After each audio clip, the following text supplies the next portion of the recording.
네, 법조팀 서남빛 기자 나와 있습니다. 어서 오세요.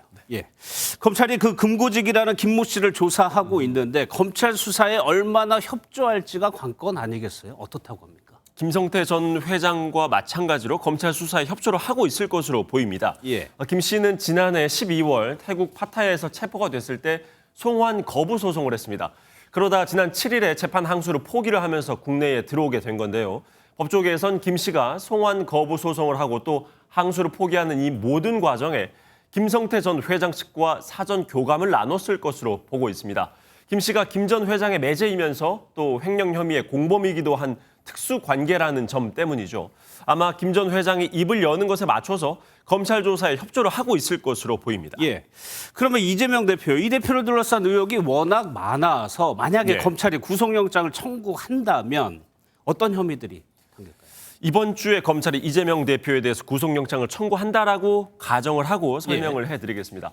검찰은 수사가 현재 마무리 단계까지 온 사건들과 관련한 혐의를 담아서 청구를 할 텐데요. 가장 핵심적인 건 대장동 위례 개발 의혹 관련 배임 혐의입니다. 당시 대장동 사업에서 이 대표의 승인을 받고 초과이익 환수 조항을 빼면서 성남도시개발공사는 1,822억 원만 가져오고 민간업자들은 7,886억 원의 막대한 이익을 챙겼다는 게 검찰의 시각입니다. 위례 개발 사업에서도 민간업자들에게 211억 원의 부당이익을 몰아준 혐의도 있습니다.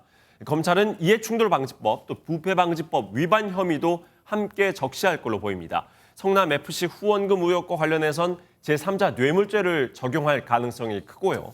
반면에 변호사비 대납 의혹이나 백현동, 정자동 개발 특혜 의혹 등은 수사에 시간이 더 걸릴 거라서 이 부분은 영장에 담기지 않을 것으로 보입니다. 예. 만약에 청구가 된다면 이제 국회로 넘어가게 됩니다. 절차가 어떻게 됩니까? 현직 국회의원 신분은 회기 중에는 반드시 체포동의안이 국회에서 통과돼야 합니다. 그렇죠. 체포동의안은 국회 제출 후 처음 열리는 본회의에서 자동으로 보고가 되는데요. 그러고 나서 24시간 이후 또 72시간 이내에 표결을 해야 합니다.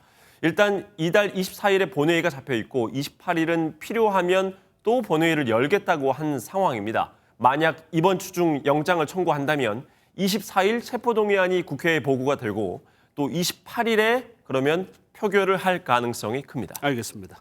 여기까지 듣겠습니다. 지금까지 서남빛 기자였습니다.